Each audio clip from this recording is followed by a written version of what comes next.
Então, eu tô deixando a galera entrar. É, a gente tem reunião geral hoje do núcleo. Esse vai ser nosso novo link pelo resto do ano, porque agora a gente tem um e-mail oficial lá da faculdade de novo. A Roberta que vai apresentar hoje o tema Subversão de fãs, dinâmicas de apropriação de obras midiáticas na produção textual fanmade. E sintam-se livres para abrir microfone, fazer pergunta, debater o tema. A gente sempre pede para deixar aí tipo uns 20 minutinhos, tipo, 1h30. A gente sempre pede para deixar os últimos 20 minutinhos para pergunta, tá, Roberta? Mas pode rolar debate também. Se a Roberta não estiver vendo a mãozinha de vocês podem só abrir o microfone e fazer um comentário, perguntar se pode falar alguma coisa, tá? E aí ela vai deixando vocês falar, dependendo do momento, tá? Você tá pronta? Bora. Então tá ótimo, pode começar. Vou compartilhar a tela com vocês, que aí a gente consegue ir acompanhando por aqui. A Júlia já falou, mas se alguém tiver alguma dúvida ou até mesmo alguma coisa a acrescentar durante o que eu estiver falando, vocês, por favor, dividam isso comigo. Deixa eu só ver se eu consigo dividir a tela em dois. Consigo, que aí eu consigo ver o que está acontecendo e ir fazendo. A primeira coisa que eu queria dizer... Meu gato pisou em cima do teclado, foi o que aconteceu.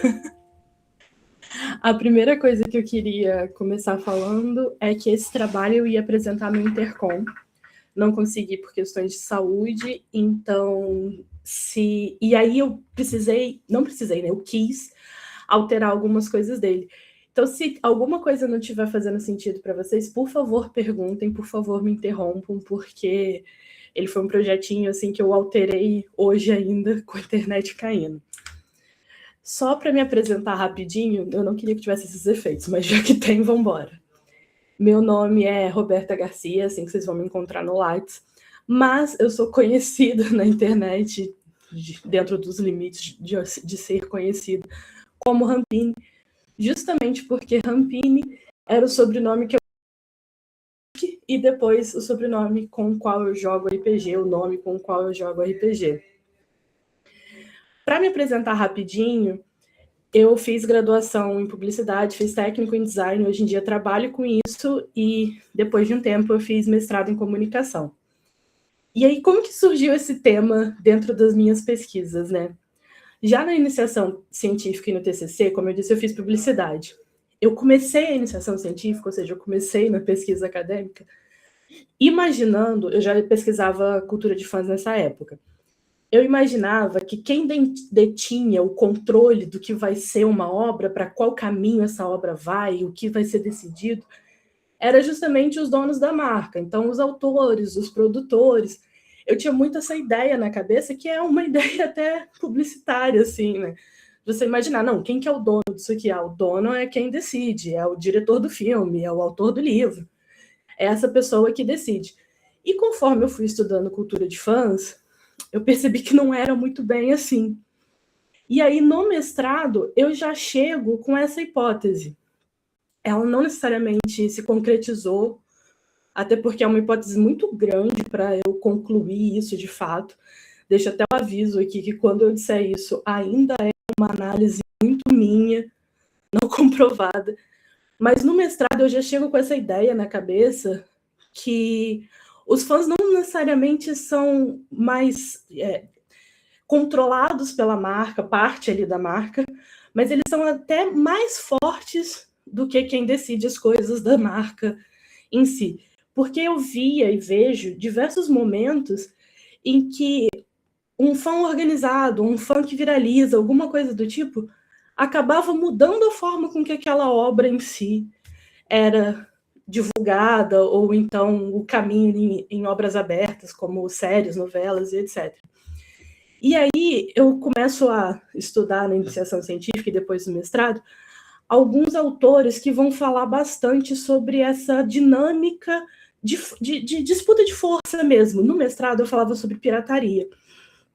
E eu estudava Game of Thrones na época, E eu lembro que uma coisa assim que eu observava durante os meus estudos era que a HBO tentava criar diversos mecanismos para fazer com que os episódios parassem de ser vazados, que era algo que acontecia muito em Game of Thrones. E a HBO nunca conseguiu fazer com que os episódios parassem de ser vazados. Porque não era um movimento de uma pessoa. Não adianta você colocar uma pessoa na cadeia, 2 pessoas na cadeia. É um movimento de um grupo, de uma comunidade. E isso é muito maior do que a HBO. É daí que vem essa minha visão para esse tema de como que os fãs interagem com a marca. Eles são realmente mais fortes do que quem detém os direitos, quem toma as decisões?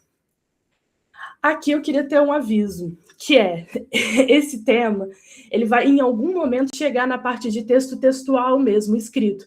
Só que os autores que eu uso, que são autores mais antigos, eles usam texto como contexto geral da obra. Então, texto aqui é o texto de um filme, é um texto de uma série, é o texto de um livro, é um texto de um jogo. Então, quando a gente fala de texto, é mais ou menos um sinônimo para a obra. Aí, um outro aviso que eu queria dar também é que eu sou velha. Talvez não pareça tanto, mas a minha iniciação científica começou em 2012. E os meus autores, já naquela época, eram autores antigos. Então, eu queria até convidar vocês para, se durante a apresentação vocês conseguirem fazer ligações com autores mais novos, por favor, me mande o link dos artigos, me mande o nome dos livros. Eu estou tentando apresentar para vocês autores um pouco mais antigos dentro da minha linha de raciocínio e estou super aberta também a conhecer autores mais novos, porque eu fiquei um tempinho sem pesquisar. Vamos para o próximo. Falando em autores, esse é antigo, mas esse com certeza é super conhecido, que é quem me dá esse estalo de que fã não é... Ele vai até falar, eu não sei se é exatamente no Invasores do Texto, eu acho que é, mas o próprio Jenkins vai falar, fã não é passivo, né? Fã é participativo. Só vou ler aqui rapidinho, são palavras minhas mesmo. Para o Jenkins, o fandom funciona a partir de uma cultura participativa, que é isso que eu estou falando, onde a recepção da mídia, que é essa obra, se transforma na produção de novos textos. Esse é um ponto importante no que eu quero apresentar para vocês hoje. É a ideia de que você recebe o texto do autor, do original, e a partir disso você cria algo que é seu, não é deles.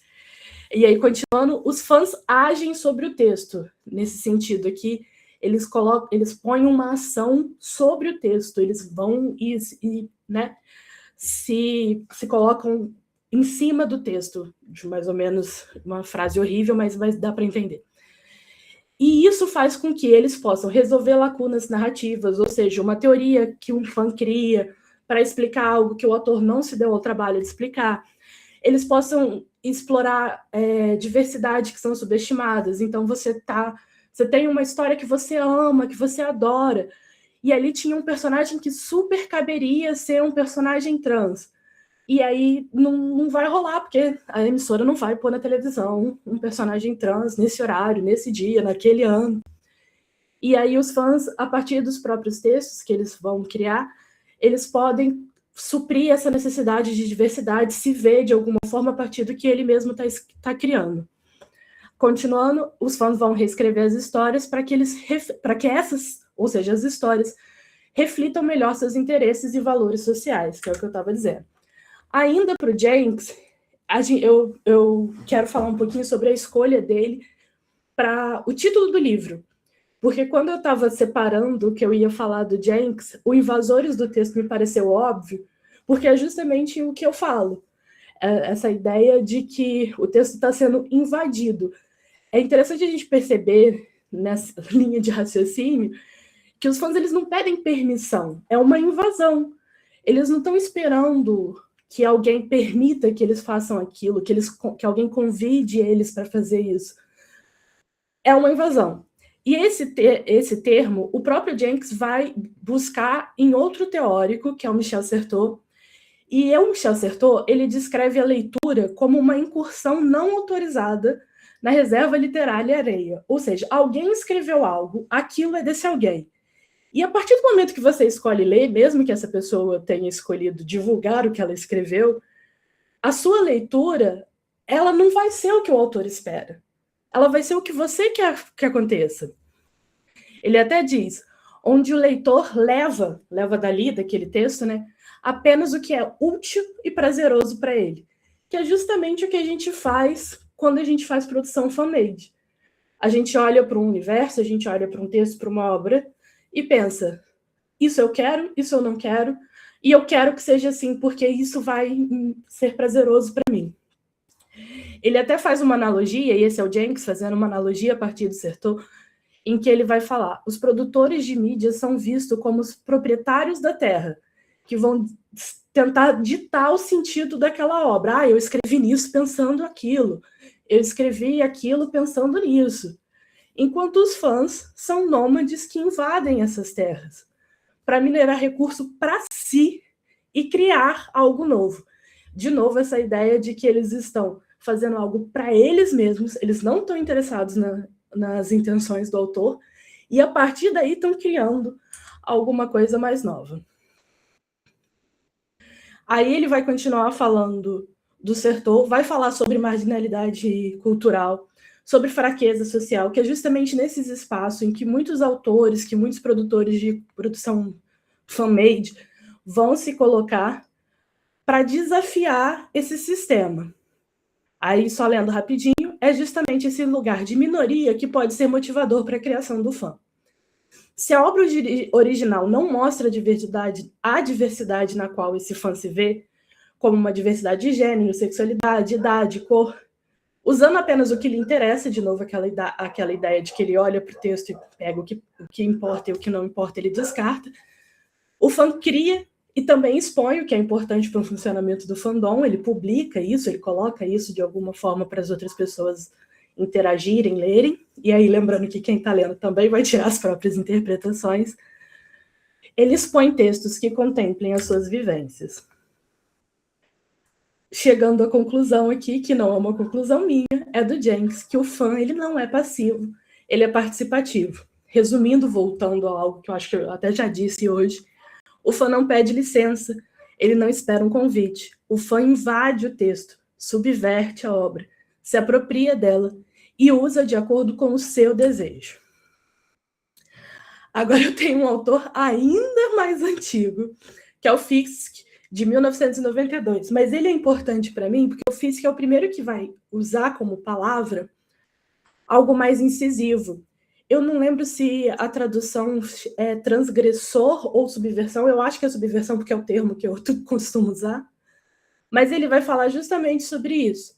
Sobre a ideia de que para um fã é muito natural, faz parte da operação de ser um fã, você tomar controle sobre a obra.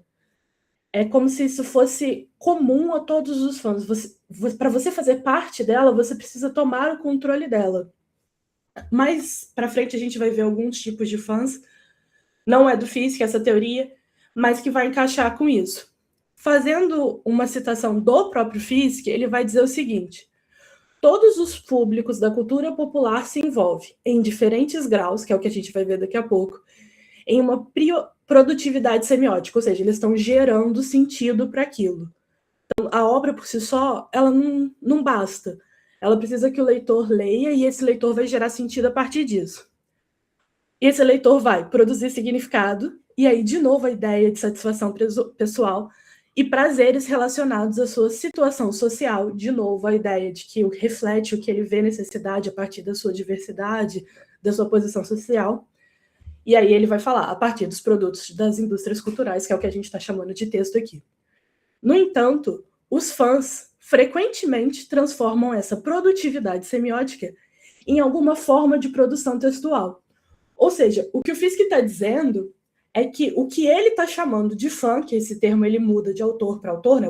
A definição, na verdade, não um termo. A diferença de um fã para alguém que só consome é que o fã vai pegar isso e fazer algo com isso. Um leitor comum vai ler, vai tirar suas próprias conclusões, não necessariamente vai se importar com as intenções do autor, mas vai parar por aí, só na leitura. Leitura, de novo, no consumo dessa obra principal que a gente está chamando de texto. Enquanto um fã vai fazer alguma coisa com essa sensação, vai fazer alguma coisa com as conclusões que ele tirou. Trazendo O slide está repetido. Trazendo mais alguns autores antigos, esses de 1998, eu tenho Abercrombie e Lughurst, em que eles fazem uma divisão de fãs, que ela não necessariamente ela é certa e errada, tá, gente? É só uma proposta para eles, de como eles dividem os fãs, e que para mim sempre fez muito sentido. Eu, inclusive, acredito que vocês, olhando no grupo de amigos de vocês, no grupo de trabalho e etc., vocês vão identificar certinho quem é pessoas que se encaixem nesses grupos. O primeiro grupo, ele vai chamar de fãs mesmo, que é aquele grupo lá que o Jenks estava não chamando de fãs, que ele estava chamando só de alguém que está lendo o texto. Esse primeiro grupo, ele só consome aquilo, ele só vai assistir o filme, ele vai no cinema, ele vai ler o livro, mas ele não participa da obra, ou seja, ele não cria vínculos com essa obra. Ele não participa de comunidade, ele não necessariamente sai por aí de camiseta para expor que ele gosta desse livro e etc. O segundo grupo já é o grupo que eles vão chamar de adoradores. Nesse grupo, as pessoas consomem e participam da comunidade. Nesse grupo, as pessoas são aquelas que vão estar num grupo de discussão, num fórum, vão estar discutindo teoria, que vai atrás de ouvir um podcast. Tem um podcast que está me explicando, sei lá, Game of Thrones de novo, que é o meu objeto, é o que eu consigo pensar. Então eu vou lá para entender por quê, quem era a outra família, como que isso aconteceu. Essas pessoas, os adoradores, eles interagem com essa comunidade, eles fazem parte dessa comunidade. Mas ainda tem um terceiro grupo, que são os entusiastas, que é o que o Jenks vai chamar de fãs. O Jenks não, perdão. Que é o que o Fisk vai chamar de fãs naquele slide anterior. Para o Abercrombie e o Lughurst, os entusiastas são os fãs que produzem. Então, são os fãs que vão criar site de notícia, que vão abrir o debate num fórum, que vão escrever fanfic, que vão produzir material. Eles vão fazer algo. E esses fãs, eles são importantes porque o fandom meio que gira a partir da primeira engrenagem que é eles. É como se eles soubessem que a produção deles é importante. Você entende que não teria como um adorador ouvir um podcast sobre o que ele gosta se não tivesse alguém fazendo podcast? Que não teria como um adorador vestir uma camiseta, uma frase para se reconhecerem na rua se não tivesse alguém pensando, poxa, acho que a gente devia fazer uma camiseta disso. Então, essa divisão eu acho interessante porque ela exemplifica de uma forma muito simples, não só quem são os fãs, mas como o fandom funciona. Mas, de novo, usando o exemplo do Fisk, que chama de fãs justamente os entusiastas do Abercrombie e do Lughurst, que vão chamar de fãs qualquer pessoa que consuma, não é uma teoria fechada, é só uma proposta para vocês conhecerem. E aí, onde que eu quero chegar com tudo isso, né? Onde que isso vai levar a gente? Por que é importante a gente observar na cultura de fãs e no funcionamento dos fandoms essa necessidade, esse ímpeto de pegar o texto para si e fazer o que quiser com ele? Porque esse movimento, que é um movimento de expressão, que é um movimento muito íntimo de cada pessoa, mesmo que depois ele vá para o fandom se tornar comunitário, ele também atinge a mídia tradicional. Caiu. Ele também atinge a mídia original, a mídia que vai colocar nos cinemas, que vai colocar na televisão essas obras. E a partir daí, a gente consegue mais representatividade. Eu coloquei, por exemplo, a Furiosa no segundo filme, porque no primeiro a gente tem um protagonista silencioso ali, né, que é o do Mad Max, no terceiro Mad Max, no caso, que é a Estrada da Fúria. Ele está acompanhando a história da Furiosa, mas ele só está acompanhando, porque a história é da Furiosa, o filme é da Furiosa. E aquilo faz tanto sentido, você meio que trocar o protagonista, apesar do Mad continuar ali nesse exemplo, que o filme surge com um filme anterior para contar a história da Furiosa. A Furiosa se torna uma personagem tão querida para as pessoas que ela se torna maior que o Mad. o próximo filme não é o Mad, o que ele está fazendo, etc. É a Furiosa. E um outro exemplo que pode ser até mais interessante da gente acompanhar é que essa movimentação do fandom em colocar seus interesses sociais em primeiro plano, ela também pode fazer com que esses interesses sociais fiquem em primeiro plano na mídia oficial. Então, a gente tem, eu coloquei o exemplo aqui de Lovecraft Country, eu sempre tenho dificuldade de falar o nome dessa série, que é uma série maravilhosa, que aborda o racismo em todos os episódios. Ela usa a alegoria dos monstros para falar sobre racismo, sendo que esse universo está no nome da série. É o universo criado pelo Lovecraft e ele era conhecidamente um grande de um racista. Então, esse movimento da gente expor quais são as nossas necessidades sociais, em Mad Max, por exemplo, a Furiosa vai falar sobre feminismo, sobre a exploração do corpo da mulher e etc. Ela vem de uma comunidade só de mulheres, da manutenção da terra pelas mulheres e etc. Todo esse movimento que parte do fandom, ele pode impactar a mídia oficial. E a partir do momento que ele impacta a mídia oficial, ele impacta muito mais gente. É como se aquela sementinha que um cara na casa dele plantou para falar sobre, sei lá, pessoas trans, chegasse anos depois na televisão, mas foi plantada por alguém. Por falar nisso, eu quero levantar o ponto de que a gente já conhece, muito provavelmente aqui, principalmente nesse grupo de estudo em específico, todo mundo conhece. Muitas das obras que hoje são reconhecidas como grandes obras midiáticas, super conhecidas do público, já foram produção fan-made. Então, produção fan-made não é só que ela tem a chance de fazer sucesso, ela tem a chance de impactar, como eu disse antes.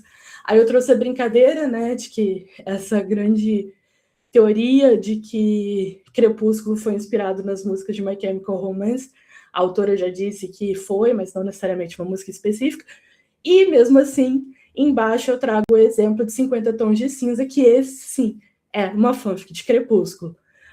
E isso é importante para quê? Para a gente perceber que esse movimento, ele se alimenta.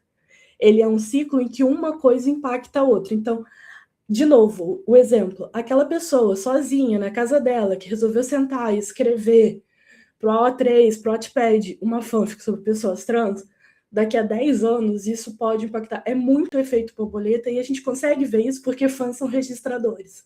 Fãs registram o que eles estão fazendo.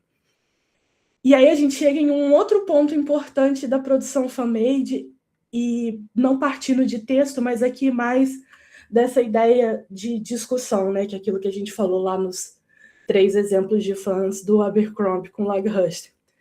Ser fã também significa que você vai ter acesso às obras de uma forma que talvez a mídia oficial não teria te deixado.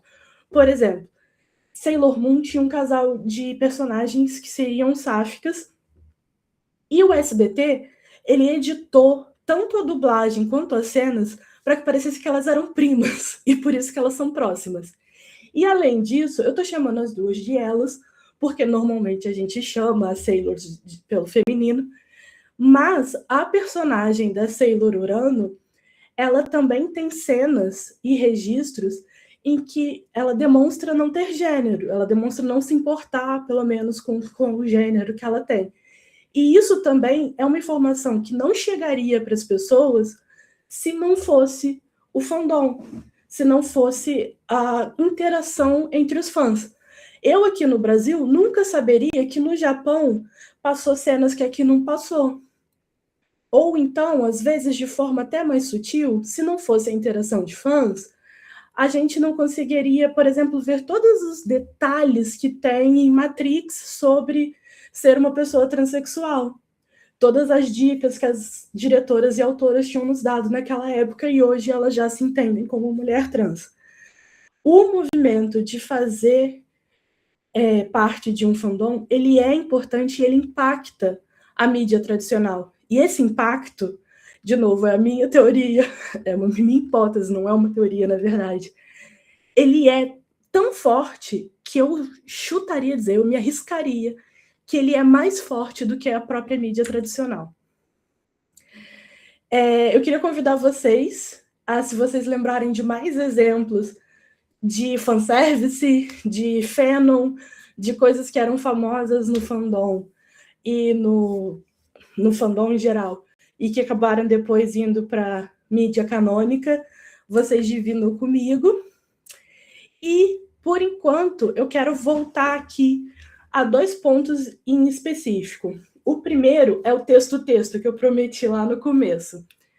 Falando sobre o texto-texto, por que o texto, de forma prática, de forma concreta, é tão importante? Porque ele é de fácil acesso. Eu, como eu disse, sou velha. Eu sou de uma época em que, por exemplo, não existia o Canva. E aí eu também não sabia desenhar. Então, para eu conseguir passar esse sentimento que eu tenho meu para fora, o texto era a ferramenta mais simples que eu tinha acesso. Se eu quisesse pegar um papel e uma caneta, eu poderia escrever sobre o que eu estava sentindo, sobre o que eu estava pensando.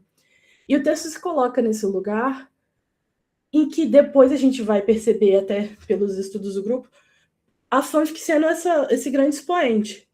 E hoje em dia eu ainda trago um segundo ponto sobre por que essas formas de se chegar até essa expressão, até essa produção são importantes, que é, durante o processo de se expor, não de expor os pensamentos, de expor as ideias que você tem, que a gente já viu que é uma necessidade, esses fãs também podem aprender novas habilidades que são importantes para a comunidade, para o fandom em si, para o funcionamento, naquela ideia de que o fandom depende de quem produz, mas que também podem ser importantes para a vida dessas pessoas depois. Partindo do meu próprio exemplo, eu sou uma pessoa que jogava RPG durante a infância, na verdade, o começo da adolescência e a adolescência, e por causa disso eu aprendi a editar imagem, aprendi a editar template de site, eu não sei programação, mas sei um pouco de HTML. E a partir daí eu escolhi minha profissão e hoje eu sou publicitária e hoje eu sou designer, além de pesquisadora de fãs. Então, o impacto de fazer parte de uma comunidade, ele também passa pela vida pessoal dessa pessoa. A gente sabe que aqui no grupo, por exemplo, a gente tem estudos direcionados para a escrita de fanfic dentro da escola, como que isso pode ajudar as crianças dentro das escolas. Então é importante perceber, eu falo muito importante perceber, né? Mas a gente nota que esse movimento fan-made de se produzir algo, além de ser uma necessidade pessoal, ele também tem impacto tanto no ambiente dele mesmo, que é a mídia tradicional, quanto na vida real, digamos assim, quanto nos outros âmbitos na vida de quem é fã, seja na escola, seja no trabalho, e etc. Vou ler aqui porque eu não me lembro direito. No caso de alguns tipos de produção fan-made, como RPG, a produção fan-made e a participação na comunidade podem servir como forma de experimentação de novos estilos de vida e de um ambiente seguro. Esse slide está meio perdido aqui, porque foi a hora que começou a pescar a luz aqui em casa. Mas eu sei sobre o que ele quer dizer. Aqui é uma observação importante. Eu acho que na fanfic ele funciona bastante assim também, mas eu acho que no RPG, como tem a interação com outra pessoa mais... acontece de forma mais óbvia, o RPG ele também pode servir, ou seja, a produção fan-made também pode servir como uma forma de experimentação. Por que eu digo isso? De novo, trazendo um relato que não é nem pessoal, mas é algo que eu acompanhei muito durante a minha adolescência. Como eu disse, eu jogava bastante RPG. Eu tenho várias amigas que, enquanto eram muito jovens, não conseguiam entender que gostavam de pessoas do mesmo gênero. E aí elas usavam o RPG para poder experimentar isso. Então, se elas não tinham coragem de viver um relacionamento com outras mulheres, elas sendo mulheres, ou então o contrário também, observei, era um homem que não tinha coragem de viver um relacionamento com outro homem, até por ser muito novo, a gente tinha 12, 13 anos, com o RPG, com a produção fan-made, a gente tinha essa oportunidade de fazer experimentações e entender o que nos fazia feliz, de novo, aquilo que é prazeroso para você se expor, ou o que não é. Acredito que a fanfic funcione da mesma forma, mas eu trago o exemplo do RPG por essa interação ser mais óbvia. Essa é mais uma das das importâncias da forma em que a produção fan-made pode e vai impactar o mundo em geral. Como eu disse, tanto o contexto em que ela está inserida da cultura pop, quanto o contexto geral de alguém. E aí, trazendo uma pergunta para vocês, dessa vez mais direta, eu queria saber se vocês já se viram nesse lugar. Se vocês já tiveram essa necessidade, essa vontade de produzir algum material de fã, fosse um edit no Canva, fosse um edit de música para o TikTok, fosse uma fanfic, para se sentir representado, para colocar para fora uma ideia que você acha importante. É isso. Queria agradecer a oportunidade, queria agradecer o espaço. Eu estava bem triste de não ter conseguido apresentar no Intercom por problemas de saúde. E quem quiser me seguir no Instagram, tem o meu Instagram que fala bastante sobre cultura de fãs, que é o fan.tropia. E tem o meu Instagram pessoal, vocês podem me seguir lá também. Obrigada, gente. Ui, cadê meu mouse?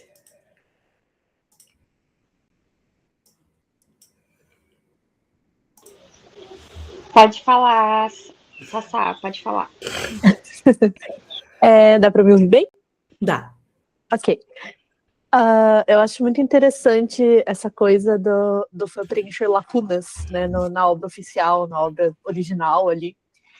E principalmente a coisa da diversidade. O meu TCC foi sobre como a fanfic é um espaço de refúgio para vozes marginalizadas.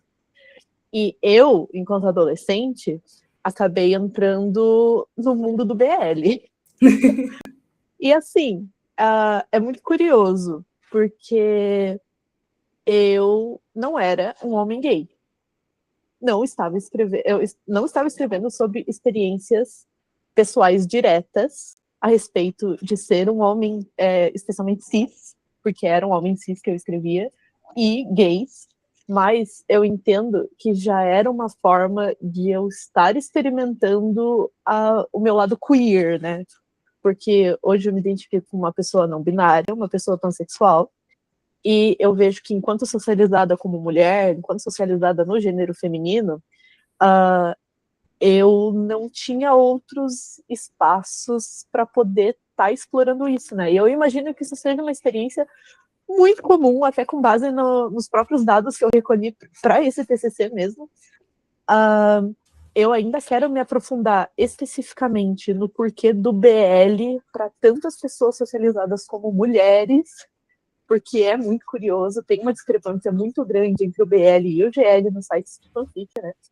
Mas, assim, era uma forma de extravasar muita coisa que eu estava sentindo, ao mesmo tempo preenchendo lacunas que, assim, cara, tava ali. Aquele personagem podia ter sido mais, sabe? Podia ter aprofundado mais uma questão ali daquele relacionamento com aquele personagem. E então era uma coisa assim múltipla, tanto de pessoal, quanto de sentir que faltou, quanto de querer compartilhar isso com os outros. Então realmente assim eu acho que é uma experiência muito bacana do fandom no geral, da gente poder estar explorando, mesmo que não sejam com representações diretas da nossa identidade, mas com experiências semelhantes. Até assim, a não binariedade me fez explorar também aspectos de masculinidade. E eu acho que eu já estava explorando isso quando eu estava escrevendo personagens homens cis de alguma forma, eu adolescente sem perceber. Né? Com toda certeza. É a ideia de que você não precisa de um espaço para isso. Você cria seu próprio espaço e a partir daí você cria suas próprias experimentações e tira suas próprias conclusões. É o impacto real na vida, né? Eu queria mencionar uma coisa que eu acho interessante, e aí vocês podem debater sobre isso também. Eu fiz um levantamento de dados do AO3 para uma palestra recentemente. E eu acho interessante mencionar esses dados. Numa pesquisa demográfica dos leitores e escritores da AO3, a gente deu, com a pergunta gênero, a gente deu 6% homens, 6%, é bem pouquinho, 45,2% mulheres e 48,8% das pessoas marcaram que não se encaixam no binário e estão em outra categoria. Então a gente vê que é quase metade das pessoas que escrevem e leem fanfic que não se encaixam no binário. E quase a outra metade inteira são mulheres. E aí tinha pergunta sobre orientação sexual. A gente tem 9% de pessoas que marcaram hétero e 91% que marcaram que estão em algum lugar do espectro LGBT ou que não sabem ainda. Então, isso de novo mostra que a fanfic, pelo menos a fanfic especificamente, né, porque a gente tá falando da O3, é um espaço de minorias. Assim, isso é bem óbvio. Porque 9% de héteros me pegou um pouco de surpresa, porque eu achei que fosse um número um pouquinho maior, não achei que fosse tão humilhante. Mas 9% me pegou. E em questão de raça, a gente deu 31,4% de pessoas que marcaram que não são, não se consideram brancas. A gente sabe que, infelizmente, essa questão de racial é difícil de você realmente dizer, porque nacionalidades diferentes, pessoas de países diferentes e culturas diferentes veem raça de modo diferente. Então, o branco para um lugar talvez não seja para o outro. Então, essa é um dado que você tem que levar mais com um grain of salt. E aí, a gente tinha 45% marcou que tem uma doença crônica ou deficiência e 58% marcou que possui uma neurodivergência ou transtorno psiquiátrico diagnosticado.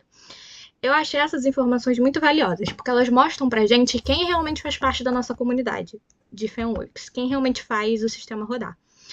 E aí, pra, só jogar mais os dados interessantes para vocês pensarem, a O3 também coloca, a gente consegue ver quais são os chips mais escritos, né? Por ano. E dos 100 chips mais escritos a gente tem. E aí a gente vai entrar na questão do GLBL também. 62% dos chips mais escritos do ano passado e dos últimos... Eu fiz uma média dos últimos 5 anos, tá, gente? São male. Então, casais homossexuais. 13% são casais héteros e 6% são casais lésbicos. Que é Nossa, assim... é muito pouco.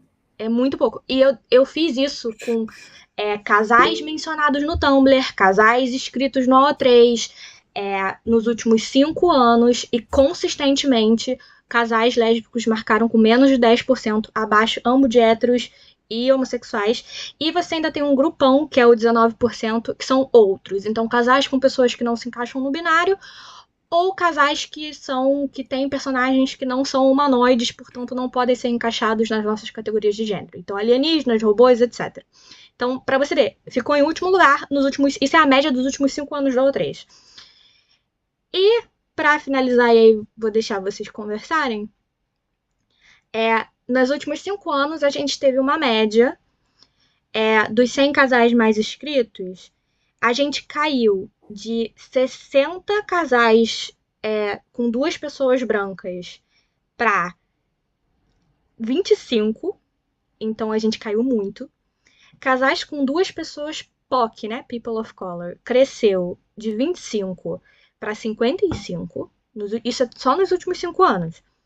E casais interraciais, interraciais, né?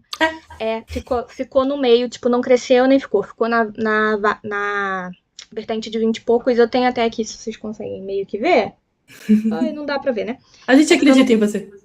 Eu não consigo espelhar porque senão para de gravar. Mas tá vendo tá vendo o vermelho? Tira um print e manda. Tá vendo o vermelho? São os casais com 2 personagens brancos. Isso é 2021, e vai 2020, e isso é 2025. Esse último aqui, que é o azulzinho, é casais com 2 pessoas não brancas. Então, isso aqui é 2020, isso aqui é 2025. Então, a gente viu que teve um crescimento e uma decreção de ambos os tipos em vertentes contrárias, o que eu acho muito interessante, porque demonstra que a gente está se esforçando mais para escrever, ou a gente está tendo mais conteúdo desse tipo de casais canônicos, para a gente ter papel para coisa para escrever, ou a gente tá fazendo um trabalho maior em transformar casais canônicos em casais que representam outros tipos de pessoas. A maioria desses, eu também fiz eu fiz muita matemática, gente, pra essa apresentação. A maioria desses casais não são canônicos. Eu vi que tinha a média, mais ou menos, tanto no Tumblr quanto na O3, era de 10% a 15% dos casais eram legitimamente canônicos. E normalmente os canônicos são os casais héteros. Eu ia falar isso, é porque provavelmente os casais canônicos não são interessantes para esse público, porque eles são héteros. Então é isso, só queria jogar lenha na fogueira. Eu queria só fazer um pequeno comentário, eu vi que a Sabrina levantou a mão, mas é justamente para jogar uma outra ideia. Não é um dado, porque ao contrário da Júlia, eu não fiz muita matemática, mas é uma percepção que eu tenho desde quando eu comecei a estudar cultura de fãs, que a produção fan-made, e eu acho que é uma percepção de todo mundo, quando eu falar vocês vão perceber que ela é basicamente feita por mulheres, porque homens e mulheres consomem produção em geral, né, mídia em geral, de forma diferente. Os homens, eles tendem, homens héteros, né, a gente tem aquela coisa, gays e garotas, homens héteros de outro lado. Os homens héteros, eles tendem a ser muito apegados ao que é canônico. E a gente até tinha aquela piada da carteirinha de nerd, né? Mas você sabe o nome do Peter Parker da Terra 327, por que que a... E aí você fica assim, eu não quero saber. Eu quero saber o que eu inventei na minha cabeça. Eu não tô nem aí pra Terra 327, eu não tô nem aí pro 34º Homem-Aranha.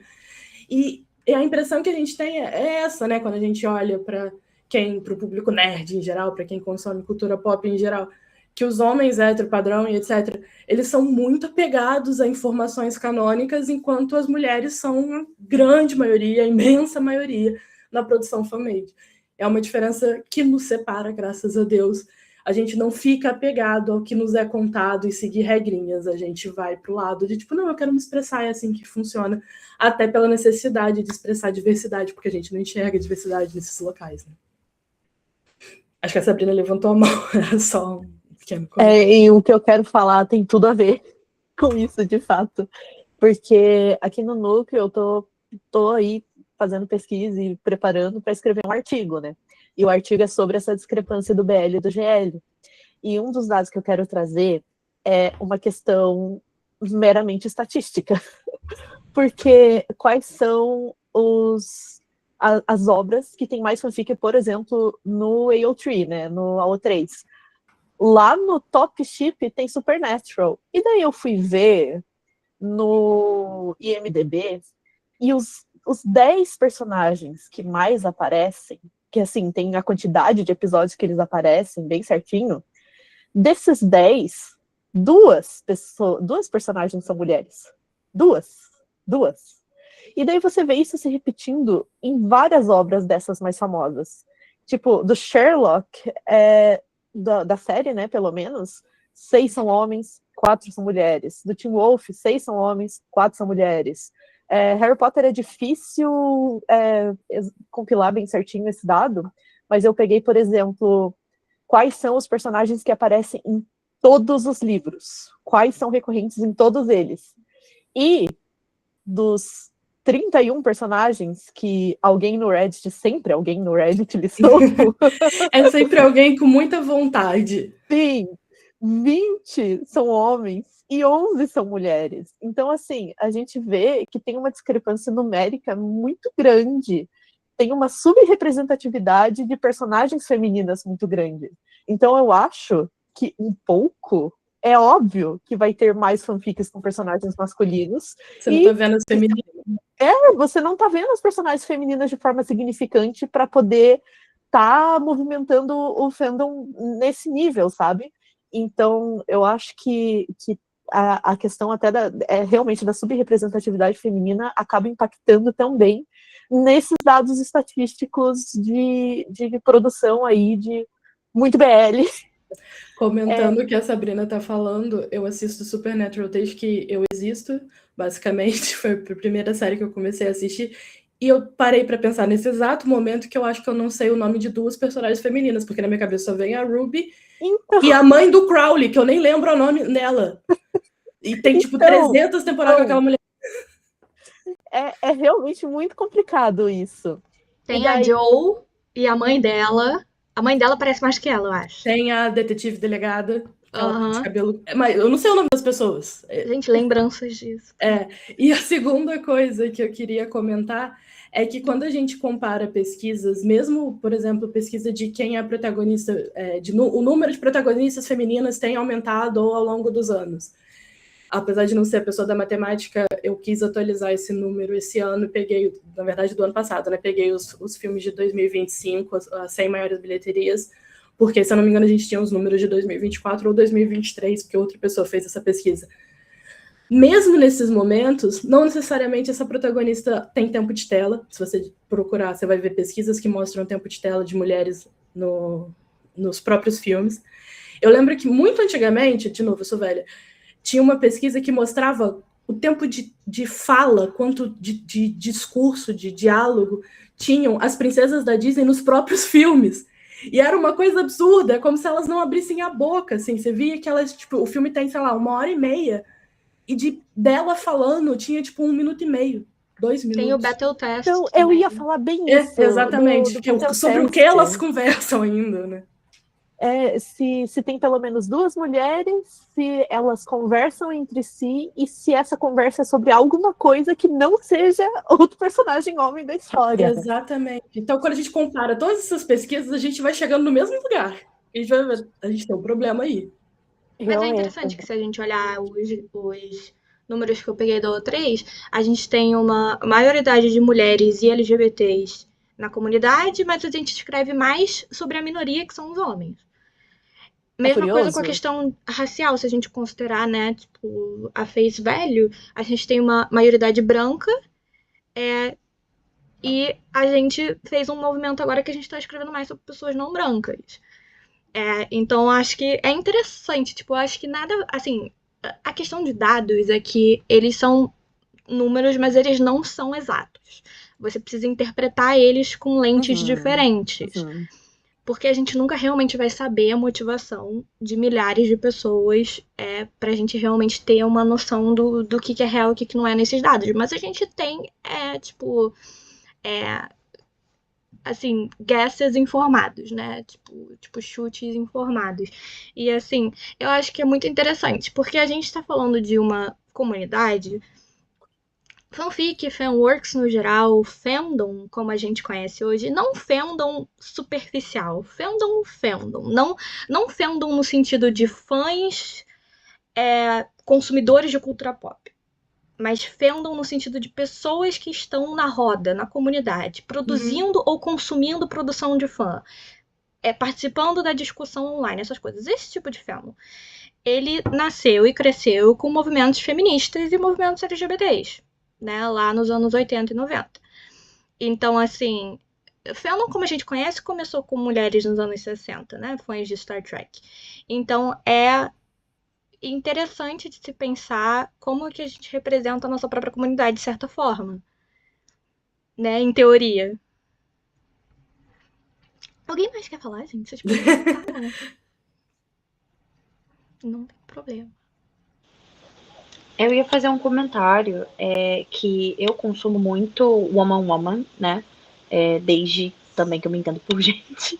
E é algo muito interessante porque até mesmo quando eu era mais nova eu sentia uma maior dificuldade na hora de procurar trabalhos que fossem mais voltados para trabalhos de mulheres com mulheres.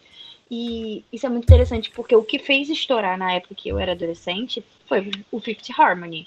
Foi a parte delas que tipo deu um boom, explodiu.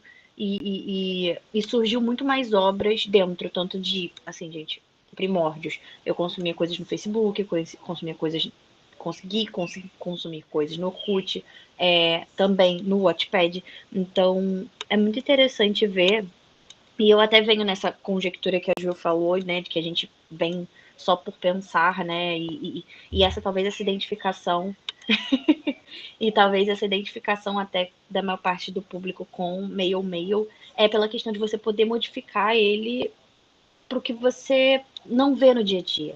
Né? A gente sabe que o mundo está cada vez mais machista, está cada vez mais opressor. Então, eu acho que talvez nós mulheres que consumimos mail e também escrevemos, né, relações homoeróticas entre homens e homens, mostram que tipo, a gente quer ter esse poder de poder mudar essa parte mais machista da sociedade, sabe? Então, foi isso que eu pensei agora enquanto eu tava ouvindo vocês, porque realmente me fez pensar bastante isso. Gostei muito da sua apresentação, Roberto. Obrigada. Depois manda pra gente o link do slide pra eu botar lá no grupo, tá? Pode deixar. É uma ideia de que se a gente tem um controle sobre como os homens deveriam ser, a gente queria que eles fossem desse jeito que, querendo ou não, a gente imagina sendo pessoas, homens gays, com essa coisa mais desconstruída, aberta sentimentalmente, etc, né?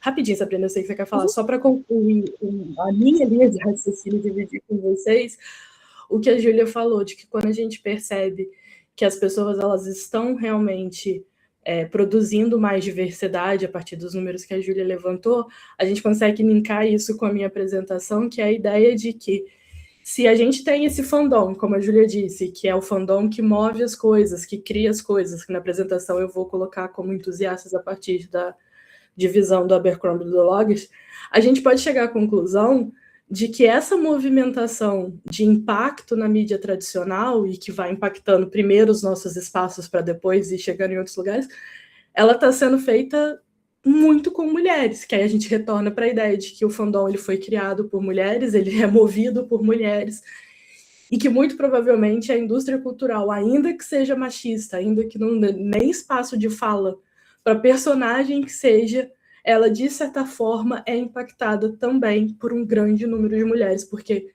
a maior parte dos fãs que se incomodam com algo são mulheres. Desculpa, Sabrina, pode tomar a fala.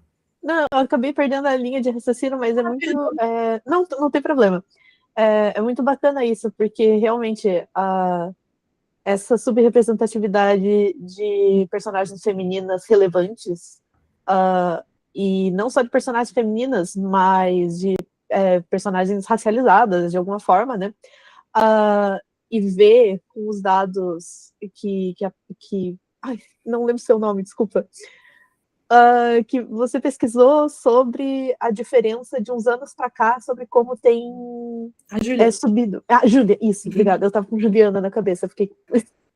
que a Júlia mostrou ali sobre como esses dados têm aumentado, e eu acho que tem tudo a ver com a influência justamente dos fandoms de fazer essa pressão por mais representatividade, e eventualmente as produtoras ali vão percebendo que essa representatividade é uma coisa que as pessoas estão pedindo, não só estão pedindo, como estão produzindo em volume, de tanto que aquilo falta, e assim, sempre vai ter. Nossa, eu sou da comunidade gamer, gente. Os gamers são insuportáveis. Os homens gamers são muito chatos. Então, assim, tá pra sair um jogo novo de God of War. A protagonista vai ser mulher, né? A protagonista vai ser mulher. E é tipo assim, o fim do mundo para muitos, sabe? Eu acho engraçado que gamer se preocupa com cada coisa. Outro dia me mandaram uma coisa que era assim, nossa, mas tem pelos no rosto dessa personagem. Sim. É tenebroso, é tenebroso. Que preocupação inútil. Mas ver que as desenvolvedoras estão se preocupando em fazer personagens protagonistas femininas e com uma aparência mais realista, porque pelos no rosto todos nós temos, assim, né? É normal. Eu vejo que isso parte também do fã, né? Dos fãs que estão pedindo por isso. Então, realmente faz todo sentido uma coisa influenciar na outra, que influencia na outra e influencia na outra e vai indo, né? É meio que uma reação em cadeia. Acho que a Tiziane quer falar. Oi, gente. Estou sem câmera porque minha câmera decidiu não trabalhar hoje. Acontece. É segunda-feira, nem eu queria estar trabalhando. A sua câmera nunca tá trabalhando, amiga. Ela tá amaldiçoada desde que eu te conheço há anos. Ou a câmera dela não tá funcionando, ou ela tá dentro do poltergeist, entendeu? É isso. Parece aquelas TVs antigas que fica passando assim, as linhazinhas, sabe? Ela tirou uma vida sabática, gente, acontece. Quem não? Mas, enfim, isso daí é uma coisa, né, sobre esse negócio de diferença de fandoms, né, o núcleo masculino e o núcleo feminino. Isso é uma coisa que eu tenho percebido enquanto eu faço meu TCC, porque meu TCC é sobre, né, como as fanfics recriam a história da Sakura Haruno, que é uma personagem de Naruto que, assim, eu falo ela numa rodinha de amigos, rodinha de amigos homens, todo mundo fica... sabe? Aquela chata. E as mulheres também normalmente não gostam muito dela porque ela é insuportável mesmo, né, gente? Fazer o quê? Mas uma coisa é você chamar a personagem de chata porque ela é uma personagem chata. Outra coisa é dizer que, tipo, ela cometeu o grande crime de bater no Naruto, como se o Naruto não apanhasse de todo mundo, inclusive do Sasuke. Mas ninguém fala mal do Sasuke, né? Ninguém fala mal do Sasuke. Nossa Senhora! Cai 30 mil pessoas chipras xingando. E aí, eu acho muito engraçado, porque como agora eu tô, tipo, com 1000 coisas da Sakura Haruno todo santo dia, várias abinhas no meu computador, no meu celular e tudo, o meu Twitter fica cheio de coisas da Sakura, do lado bom e do lado ruim, né, que é os homens. Com todo respeito, né, não sei se tem algum homem aqui, nada contra, mas, cara, é Até tem amigos que são. insuportável como eles são chatos com a Sakura. Aí você fica, gente, o que a Sakura fez de mal? Gente, se eu tivesse um garoto com um demônio no corpo, vocês seriam amigo deles? Não! Ela é uma garota normal que vive na ignorância. Acontece, galera. Nem Sasuke era amigo do Naruto, ninguém bate palma, não bate no Sasuke. E ela batia no garoto, cara, ele viu o cômico do anime. E aí, todo mundo bate em todo mundo, ninguém chuta, ninguém fala, nossa, a Winnie é horrível porque ela bate toda hora no Edward. Na verdade, a gente concorda que o Edward tinha que apanhar, Naruto tinha que apanhar pra virar gente. Então, uma das coisas assim que eu sinto assim de diferente, né, na coisa do fandom masculino e do fandom feminino é como o feminino é tipo horrível. E isso é uma coisa que eu me surpreendi, porque quando saiu aquele Silent Hill? Foi Silent Hill?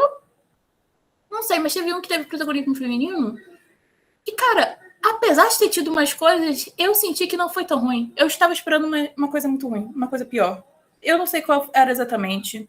Eu vi o Selbit jogando e fiquei, nossa, vou procurar como foi a reação masculina. Não foi tão assustadora. Mas, enfim, é isso, meu TED Talk mesmo. Eu só Já queria que a falar. Tiane entrou numa tangente do Desculpa. Naruto, eu queria mencionar algo que ela trouxe que eu acho que é relevante para a conversa sobre a questão da diferença de fandom. Tem hostilidade em todo tipo de fandom. É o nível e a frequência dessa hostilidade que define como que o fandom é visto, né, na visão de outros fandoms. Então, por exemplo, eu jamais vou tomar a opinião de um fandom pelo comportamento dele no Twitter. Porque eu sei que o Twitter é um lugar que instiga hostilidade, que instiga briga, raiva, frustração e tal. Então eu sei que as pessoas que estão ali não necessariamente representam o fandom por inteiro. Né? Você precisa avaliar como ele se comporta em diversas plataformas, mas principalmente as plataformas que são as plataformas onde tem a conglomeração de fandoms, como o Tumblr, o All3, o Reddit, o Discord, etc. Mas o que eu queria trazer é que você tem a diferença para mim entre fandoms femininos e masculinos e LGBTs não é necessariamente o grau de hostilidade, mas o tipo de hostilidade. A hostilidade dentro de fandoms femininos, e isso eu tenho pesquisa, se alguém quiser. Por exemplo, a diferença do fandom fãs de uma boy band e uma torcida organizada de um time de futebol é nenhuma, tá? Basicamente nenhuma. É o mesmo tipo de... É um fã-clube de qualquer forma, é um fandom de qualquer forma. Eles produzem as mesmas coisas, eles torcem, eles acompanham, eles se esforçam, compram merchandising, tem grupos, tem reuniões, tem... Entende? Em teoria, é a mesma coisa. E aí teve uma pesquisa muito interessante, acho que foi 2019, que mostrou que há diferença de um fandom, né? Que na pesquisa não era fandom, era tipo grupo de fãs. Que tinha sua maioridade por mulheres e sua maioridade por homens, era o índice de violência física. Que em fandoms masculinos tem muita violência física, muita violência, tipo, direta. E em fandoms femininos, não. O que não quer dizer que não tenha em fandoms femininos e LGBTs hostilidade. Só que essa hostilidade ela é mais passiva-agressiva, ela é mais anônima, ela é mais indireta. Enquanto a hostilidade em fandoms masculinos é direta. Basta você ver lá o jogador de futebol com o negócio da Chapel Roan. se mobilizaram extremamente rápido. Da mesma forma que se algo assim acontecesse com o BTS, o fandom dele ia se mobilizar tão rápido quanto. Só que a diferença é o modo como foi tratada a situação. Então, assim, tem umas pesquisas sobre índice de violência em estados de futebol e tal, para quem quiser, sobre fandoms de futebol e de esporte no geral. Mas é isso que eu queria trazer, que, tipo assim, quando a gente fala de diferença de fandom, todo fandom é único, porque toda arte e todo objeto que é idolatrado é diferente. Então, seus fandoms são diferentes. Eles têm vocabulários diferentes, eles têm intensidades diferentes, vontades diferentes. Só que quando a gente fala de, assim, como a Tiziane falou, pô, um é insuportável, o outro não. Depende realmente de qual é o comportamento. Então, tipo assim, você se sente mais seguro indo no show do BTS ou indo num jogo de Fluminense contra Flamengo? Entende? É aí que a gente cai sobre a questão de você sair do virtual e você entrar na realidade, né? Mas era isso que eu queria trazer, porque eu acho que são coisas interessantes que eu vi recentemente.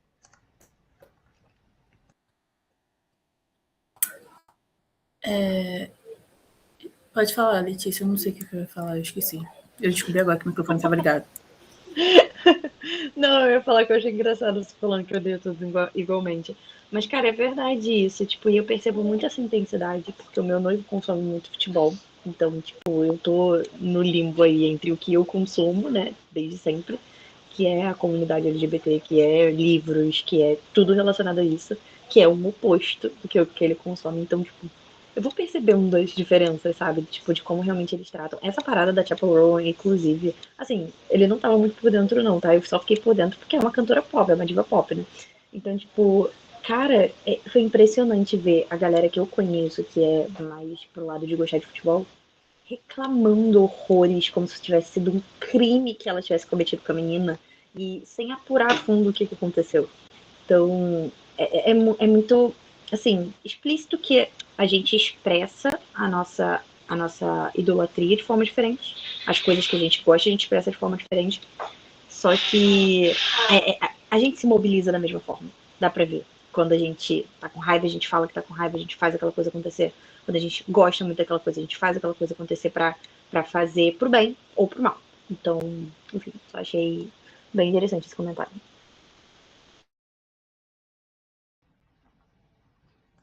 Roberta, quer comentar? Eu queria, mas eu tô tossindo, eu vou tentar. O que eu ia dizer é que um aspecto dessas diferenças que a gente pode olhar também é que a forma como o fandom se organiza, essa cultura que a Júlia tinha dito de que cada fã tem a sua cultura, até porque ele se expressa, ele pode tanto vir de dentro do fandom, quanto ele pode vir da obra em si. E aí eu vou dar um exemplo que eu sempre dou, parece muito besta, mas é muito verdade. Tem um documentário, eu não vou lembrar o nome agora, mas que ele é basicamente sobre fãs de My Little Pony. O documentário é específico sobre fãs de My Little Pony. E em determinada parte do documentário, eles vão falar em específico sobre como eles não aceitam pessoas que são agressivas, pessoas que são preconceituosas dentro das comunidades deles. Que essas pessoas, elas são cerceadas do direito de participar dessa comunidade. Então, a partir do momento que alguém é um pouquinho agressivo, eles não esperam essa pessoa cometer um crime de, sei lá, no Brasil seria um crime de racismo, um crime de LGBTfobia. Eles não esperam. Quando eles percebem que essa pessoa tem um comportamento nocivo, e essa pessoa ela não pode mais ir a eventos, essa pessoa é bloqueada nos grupos, eles retiram essa pessoa de dentro da comunidade. E isso, naquele documentário, a gente percebe que tem muito a ver, pela fala dos entrevistados, com a obra. Porque se você pega, de novo, é um exemplo bobo. Eu já fui muito fã de My Little Pony, hoje em dia estou um pouco curada. Mas se você pega o próprio slogan, a amizade é mágica. Então, como que você vai aceitar, dentro de um grupo que fala sobre amizade, que fala sobre ajudar as pessoas, alguém que está atrapalhando essa comunidade funcionar? E aí, olhando por um outro lado, a gente percebe também que não necessariamente a cultura do futebol quando você é um fã de futebol, ela é sobre o futebol. Eles não estão muito interessados no jogo. Você vai ver discursos. Tem um podcast que o Falha de Cobertura cita, que também vocês podem procurar depois. As pessoas, tem muitas pessoas que são de torcida organizada que elas vão para brigar. Elas não estão indo para ver o jogo, elas não estão preocupadas com o resultado.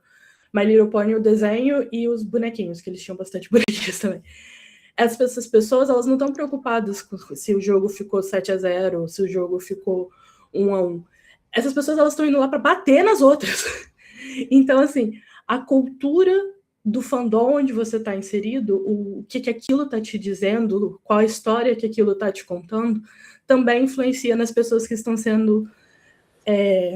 que estão interagindo umas com as outras dentro dessa comunidade.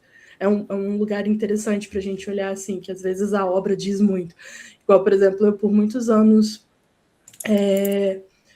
tinha um podcast de The Walking Dead, não era uma escolha minha, mas eu participava do fandom de The Walking Dead por causa disso. Eu ficava assim, gente, que lugar hostil. E ao mesmo tempo eu ficava pensando, é óbvio, eu tô vendo uma série de homem atirando com arminha, o que eu quero da minha vida, sabe? Então, depende muito do que você vai consumir, vai chegar no resultado de que as pessoas que consomem aquilo são reflexo do que elas estão consumindo. Né? Eu vou voltar a tossir. Tem uma... gente, primeiro, o fandom de My Little Pony é enorme. Tem no mínimo 20 anos e é enorme. Enorme. Eles têm uma cultura muito específica, o fandom de My Little Pony. O fandom de My Little Pony é muito peculiar. E eu posso ter... Cara, tem um vídeo sensacional. Acho que é da Jane no YouTube, que é de tipo 2h30, só dela explicando o lore do fandom de My Little Pony. Mas o que eu ia mencionar é o seguinte. A gente tem tido um movimento, na última década, de expelir ignorância de fandoms. E o que eu quero dizer com isso é que o Tumblr, por exemplo, na última década, desde a da última revolta lá de 2014, brownies! Bro, sensacional. Desde 2014, a gente tem tido um movimento dentro do Tumblr, onde o Tumblr tem lentamente se tornado um lugar assim, que simplesmente não aceita racismo, homofobia e qualquer tipo de ignorância. Você vai ser crucificado se você chegar e atrapalhar o movimento de aceitação e tal que tem dentro do Tumblr da maioria dos fandoms, até fandoms que normalmente são com mais homens. Então, assim, claramente tá na doutrina de fandom esse tipo de coisa por causa da natureza da nossa comunidade, da natureza das nossas produções. A gente faz produções que representam minorias. Por isso que a gente tem aí 9% de héteros. 13% dos casais mais inscritos são héteros. O resto é tudo LGBT. Então, assim, tem um movimento dentro do fandom e ele é um movimento muito forte. Por isso que eu falo, por exemplo, para não julgar um fandom pela sua atitude no Twitter. Se ele só tá no Twitter, te diz tudo o que você precisa saber. Mas se ele tá em diversas plataformas, você tem que procurar qual é a sua maioridade. Mas assim, eu acho isso muito interessante. A gente tá batendo 9h15. Eu queria saber se mais alguém tem alguma coisa que quer adicionar, alguma pergunta pra Roberta. Fale agora. Quem não quiser falar agora pode entrar em contato pelas outras redes também. Como é que você tá jantando, né? Como é que você tá tossindo, que nem eu? Tudo bem. Mas alguém quer mencionar alguma coisa agora? Senão a gente vai... Para participar da discussão, né? Dividir com todo mundo. A gente vai, então, encerrar. A nossa próxima reunião é dia 29. A Sara vai apresentar o tema leitura queer e análise textual de fanfic de The Great Gatsby. Então vai ser bem legal. A gente está tomando cuidado com os jogos do Brasil, dependendo quão longe a gente vai na Copa, mas por enquanto não tem nenhum jogo marcado que vai alterar o nosso cronograma. Tipo, até o jogo que caiu numa reunião, ele é de tarde. Então, eu não sei quem nunca apareceu. Tem sempre gente que aparece pela primeira vez. Espero que tenham gostado da nossa reunião quinzenal. É a reunião do nosso grupo de pesquisas. Que bom. E é isso, gente. Boa noite pra vocês. Se quiserem, pode salvar esse link, que é esse todo. Tchau, gente. Tchau, tchau! Tchau, tchau. Boa noite.